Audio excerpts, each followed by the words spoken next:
Today, we're going to talk about how to spot an emotionally evolved man or woman in this conversation today.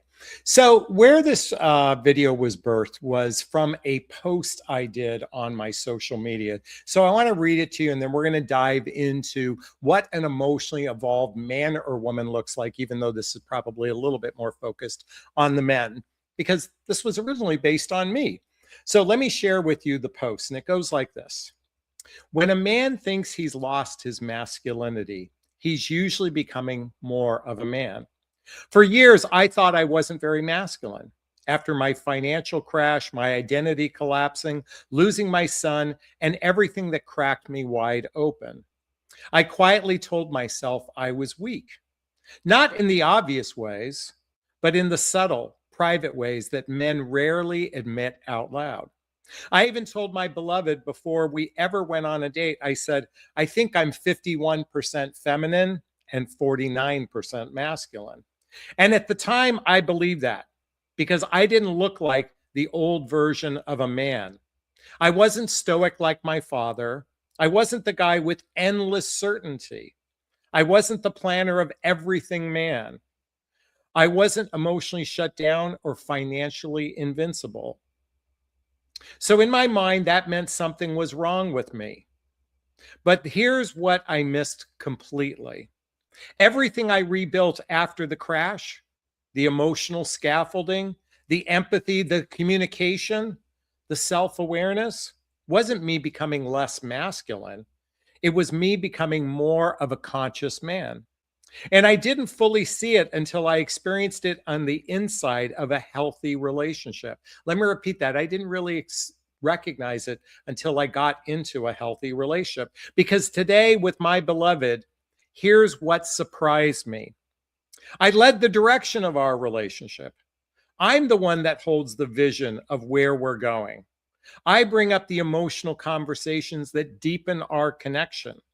I create the structure for honesty and clarity. I take the sexual lead in ways that allow her to soften and surrender. I initiate the practical discussions about building a life together, and she thrives in that. She trusts that she relaxes into it. Ironically, these are the exact qualities I never gave myself credit for. These are the qualities I once thought made me less masculine. Now I see they were my masculinity coming alive in a deeper, more grounded form.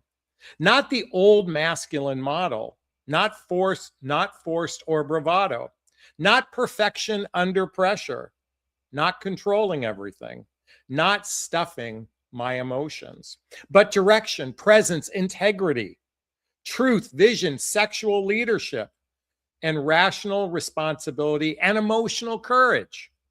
And yes, I still wobble under stress sometimes. I still get triggered when my life feels uncertain. I still feel the old imprint from my childhood that says, you should be stronger. But here's the thing. Those moments aren't femininity. They're humanity. They're nervous system patterns I'm still rewiring. They don't disqualify my masculinity. They make it honest. Because the real masculine isn't the man who never bends. It's the man who shows up even when he feels fear. The man who leads the conversations that matter. The man who tells the truth with tenderness. The man who chooses integrity over ego. The man who keeps rising after every fall. If you're a man who worries you've lost your masculinity because life humbled you, or because you grew emotionally, or because you led with empathy, or because you don't fit the old model, let me tell you what I've learned. You didn't lose your masculinity. You lost the mask. What came alive afterward, that's the man you were always meant to be. And if you're a man reading this or listening to this, and you can relate, if you ever want to talk, reach out to me. By the way, that took me 3.5 minutes to read. I didn't realize that. So as I'm sharing this with you, this video was birthed when I started to think of some of the qualities or some of the experiences that my now beloved experiences in our relationship. And everything I'm going to share, I'm a man sharing this. She does the exact same thing from the feminine. How to spot an evolved masculine or feminine man or woman. I'm hoping that what I'm sharing with you today gives you some insight. So please make sure you write these down, go back and rewind it and copy this, because I want this in your reticular activating system. I want this in the back of your mind when you're in the dating process, when you're actively in the dating process. And I get it. If you're single looking for love, it can be very challenging right now. It might feel like you're in a sea of dysfunctionality, and that's sadly because, and I was there 20 years ago. I was a broken man. I'd lost everything. I lost my identity. I lost my money. I lost what I thought was my masculinity. But it was through the struggle, through the rebirthing, that I was able to find my own way as what I call, or what I affectionately will call, an evolved person, or at least a person who's attempting to evolve, at least a person who's attempting to grow past their limitations, their fears, their insecurities, their negative patterns, their judgments of others. Folks, it requires looking in the mirror, an honest look in the mirror. And believe me, I work with men and women alike. It is so amazing how we can gaslight ourselves, how delusional we can be to our own frailties. And it requires looking in the mirror and being honest with oneself and saying, you know what? I'm not perfect. I recognize not everyone else is perfect. So how can we grow as an individual for oneself? And how can we choose people who are also grown up as well? How to spot them. So number one, whether it's a man or woman, they lead with emotional courage. They lead with emotional courage, not ego. They initiate the hard conversations. They stay present when things get uncomfortable. And they tell the truth with tenderness rather than defensiveness. Emotional leadership is the strength, not the shame. By the way, I'm reading from my notes, so please forgive me if you see my eyes going this way. And sometimes I look at the screen. So if you ever see my eyes look down like I am right now, they lead with emotional courage, not ego. I want you to sit and embrace that for a moment. What does emotional courage mean? It means being vulnerable. It means being authentic. It means being transparent. What is transparency? If it's material to the relationship, it's important to speak up. It's about having those hard conversations, what I call those radically honest conversations. In fact, in my private coaching, I have a section called Radical Honesty, Pre-Qualifying Your Prospect. That means asking, when we mean tougher questions, we mean those questions to evoke some sort of understanding about how one person thinks, how they feel, what their needs are, what their desires are. It's about opening up beyond the surface of, how's your day going? Did you have a good day? I hope you had a good day. Tell me about your day. You know, it fascinates me. I have clients that will send me screenshots of their conversations. And believe me, I've seen hundreds and hundreds and hundreds of screenshots, and they seem to all be the same. How's your day going? Did you have a good day? They're not having the tough conversations. And by the way, you should never have a tough conversation via text message. Please, please don't infer that from what I'm saying. You should never have a tough conversation via text message. All right, another thing that emotionally evolved grown-up men and women have alike, they hold a vision and a direction of the relationship. They hold a vision and direction of the relationship. They think in terms of we. They consider the practical steps of life building. And they create forward momentum without controlling or dominating. Their leadership feels like clarity, not pressure. Now, by the way, I know if you're a woman watching this, you want the man to take the lead, but I'm here to encourage a co-creative experience. And while the man might be the leader at 51%, could be 55%. I think a healthy relationship is a combined balance of both givers and receivers, both givers and receivers. All right, next, they own their humanity instead of hiding it. They own their humanity instead of hiding it. They don't need to pretend that they're unshakable, that they're so confident and so stoic. You know, the reality is we human beings are flawed. We're fragile. If we're pretending, by the way, do you know like the number one thing they tell women about dating is you should be confident. They tell men you need to be confident. You know, we are scared beings for the most part. Sure, we can show confidence in some areas, but on emotional levels, we are still a bunch of 6-year-olds. By the way, when I wrote my book, What the Heck is Self-Love Anyway? A Journey of Personal Development, Self-Help, and Spiritual Work. It's to recognize that self-love is self-worth, self-esteem, self-confidence, self-reliance, self-discipline. But most importantly, what self-love is to recognize that we all have an emotional 6-year-old inside of us that just needs a big hug and says, I've got your back. That's what confidence is. We don't hide our humanity. We lean into it. We own it. Next, they create emotional safety through presence. They create emotional safety through presence. Do you know how many people in the dating realm, in the relationship realm, they're either thinking in the past or they're focused on the future? Usually by the way, they're both fear-based most of the time. When you're stuck in the past, it's because you have a past hurt, a pain. And when it's future sense, it's usually either an egoic fantasy, or it can be fear of emotional collapse. It can be fear of abandonment. You know, I invite everyone to look at their past relationships and ask themselves, what positive things about myself did I learn in each one of my relationships? How have I healed from a relationship? Or how has that relationship helped me heal? What was good about the relationship? I think we should lean into the good parts and certainly ask ourselves what wasn't so good, because we want to be a reminder of what we don't want in the future.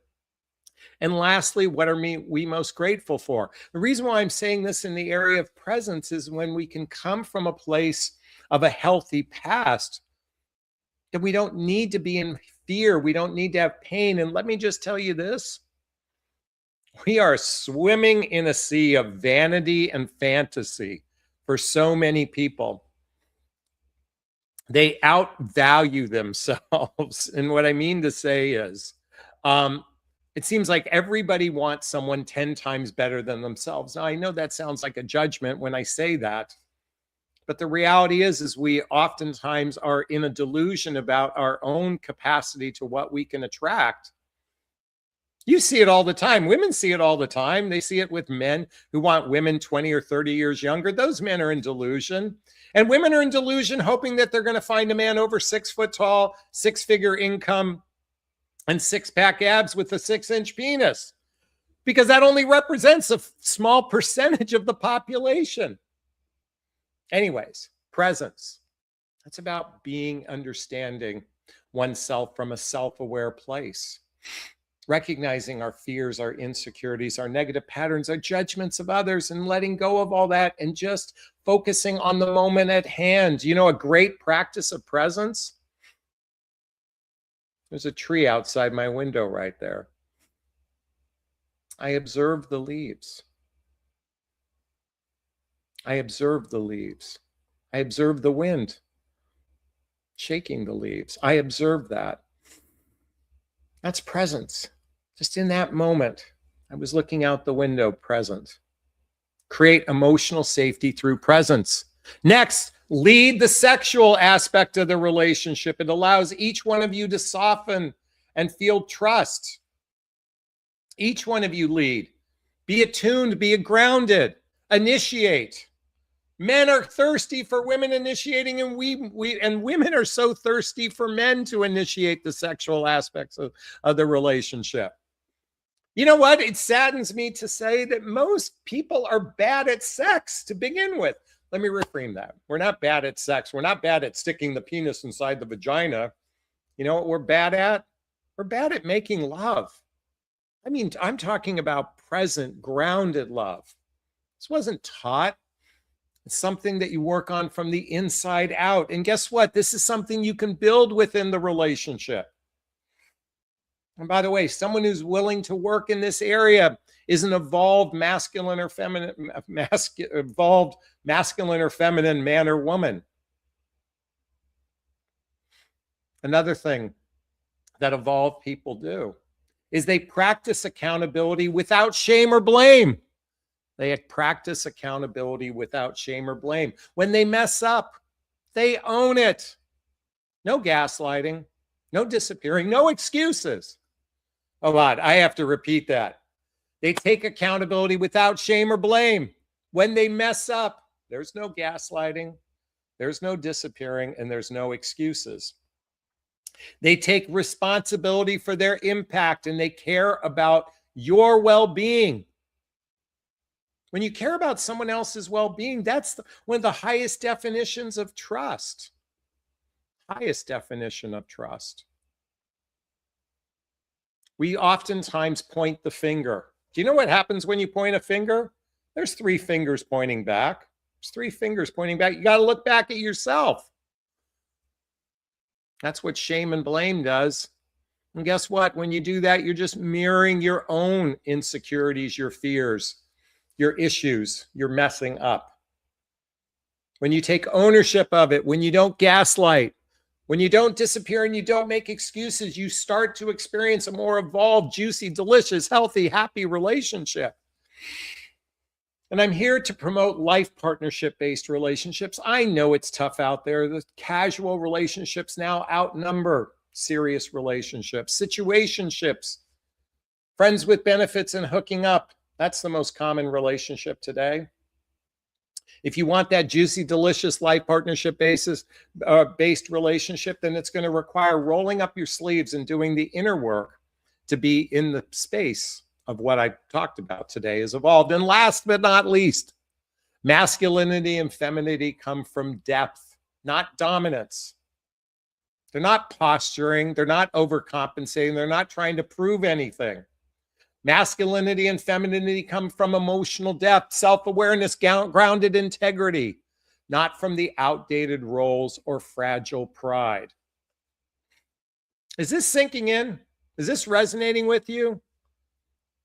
I hope you took notes. I hope you go back and write this down. I want you to start paying attention to the communication you have with another human being. Is it talking about your day or is it talking about feelings?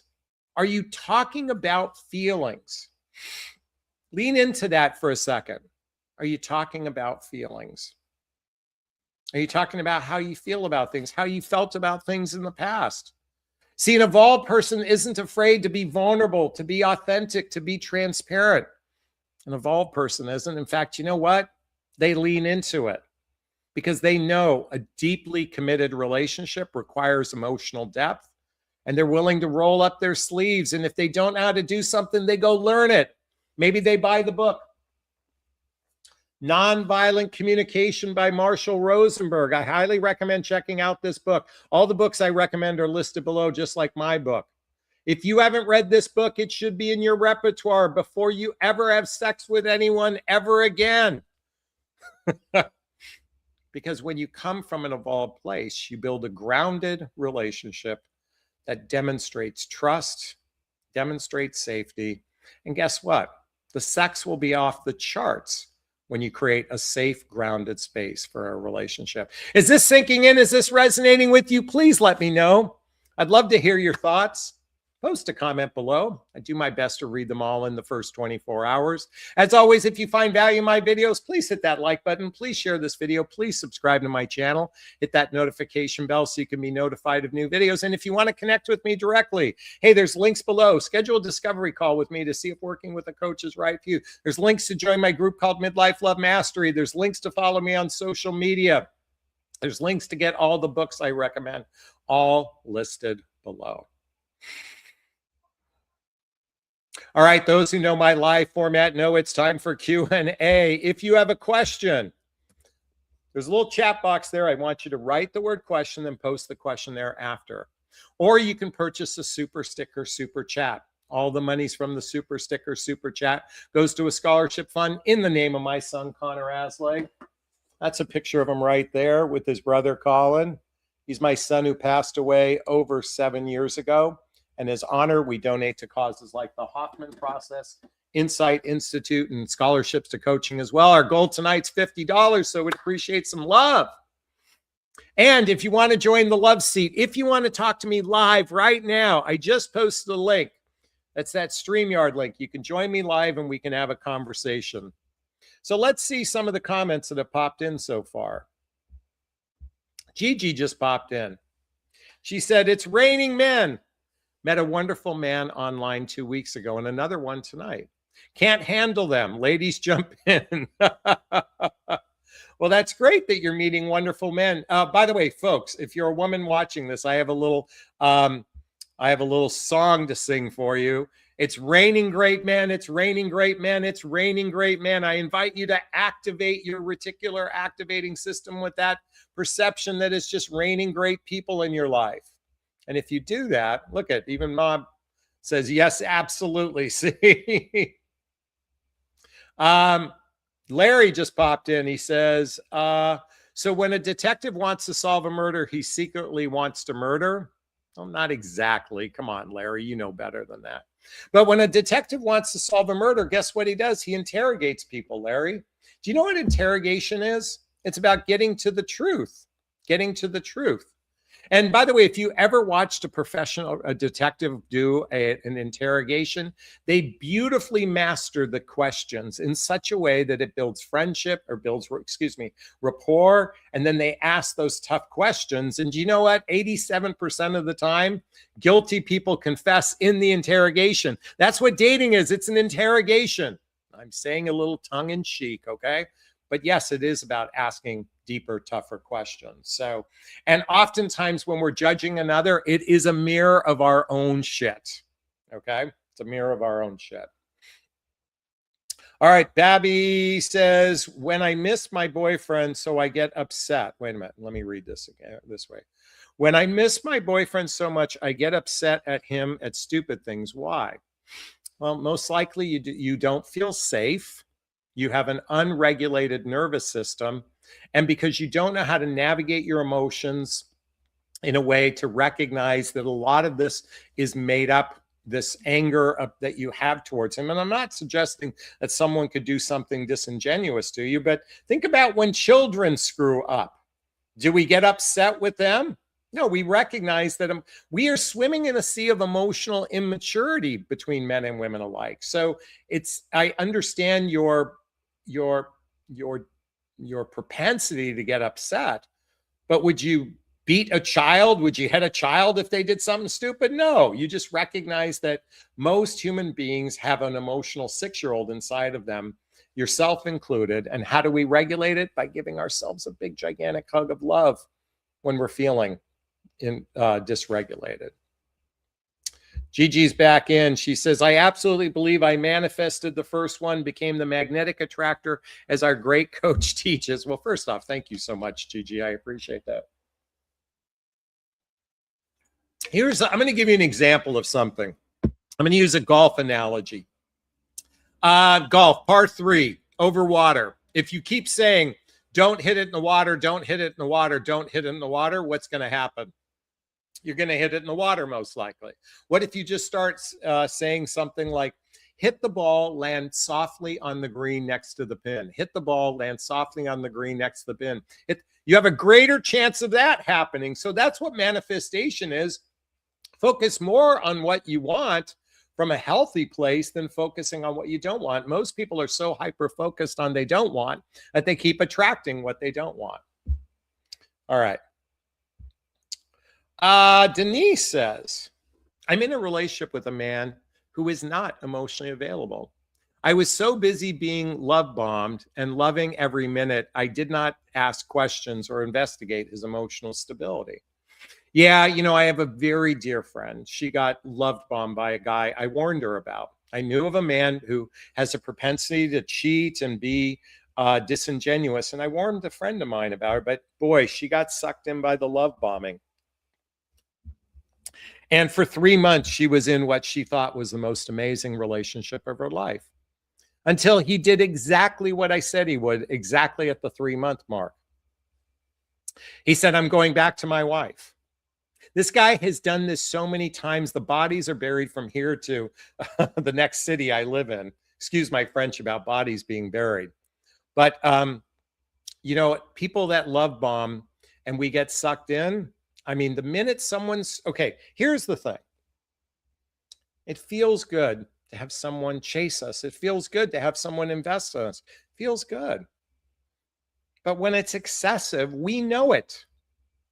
We know when it's excessive. And if we're suckling on the nipple of that excess, it just means that we have a deficient, most likely a strong deficiency of love within ourselves. And it's an invitation to put the brakes. And by the way, most of the time, by the way, any relationship that comes on strong usually crashes and burns equally as fast. So I'm sorry you experienced that, Denise. But it just reminds us all to ask those deeper questions. But the minute someone comes on too strong, slow the pace down. But it usually means they have an unregulated nervous system. They're working on chemicals in their body being released like dopamine, oxytocin, testosterone. And it means that they don't know how. Most likely anyone who over extenuates themselves excessively with love bombing probably isn't a good partner to begin with. Okay. All right. Thanks for jumping in on that. Joe Daisy's in the house. Hi, Jonathan and Chatsters. Thank you so much. I appreciate that. Hey, who wants to join the love seat? I just posted a link right now. Let's see the next question that's popped in. Oops, let me go here. All right.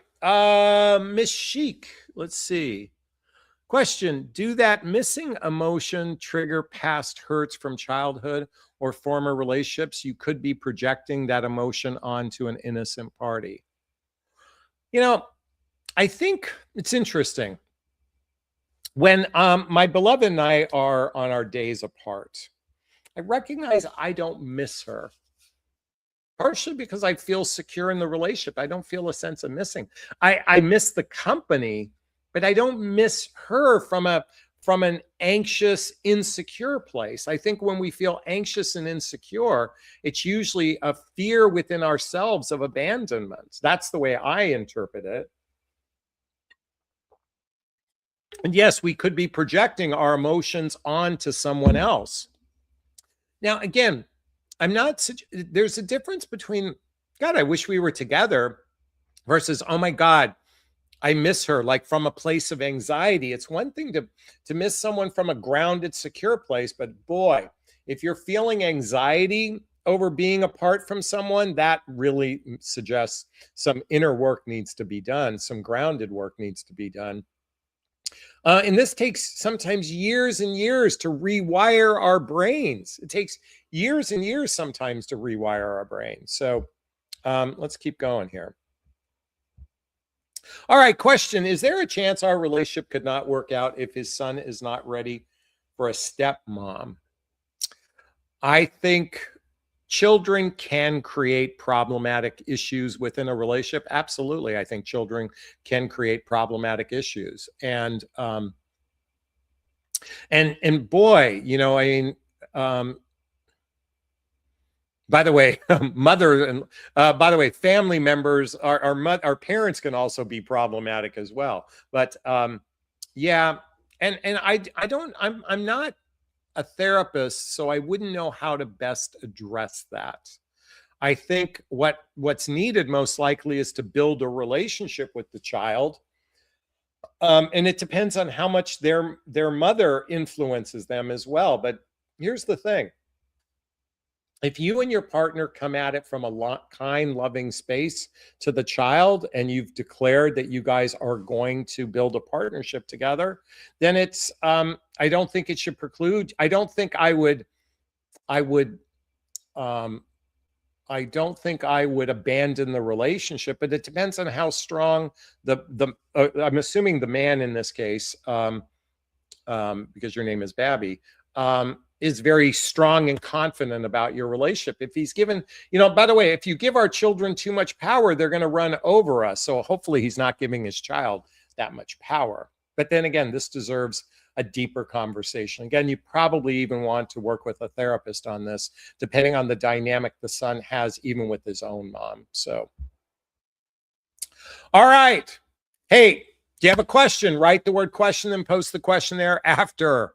Once again, if you found value in what I had to say, post a comment below. I do my best to read them all within the 24 hours. As always, if you find value in my videos, please hit that like button. Please share this video. Please subscribe to my channel. Hit that notification bell so you can be notified of new videos. And if you want to connect with me directly, hey, there's links below. Schedule a discovery call with me to see if working with a coach is right for you. There's links to join my group called Midlife Love Mastery. There's links to follow me on social media. And I'd be honored to be of service to you. All right, I'm going to wrap up this video as I always do. First off, give myself a big, gigantic Jonathan Barrick of self-love. I'm going to reach into the camera and give you a hug of love if that's okay. I'm going to ask you to turn to someone, pet, a teddy bear, a pillow. Give either of them a hug of love because hugs are a great source of love. And let's face it, we could all use more love in our lives. I want to thank everyone. Babby says, you are awesome, Jonathan. And so smart. Thanks so much. Denise says, I wish I found you online 2 years ago. I wish you did too. If you need some support, schedule a call with me. All right, Joe Daisy, thanks for being on. I appreciate you. Wishing you all a super duper evening. Be well. Thanks.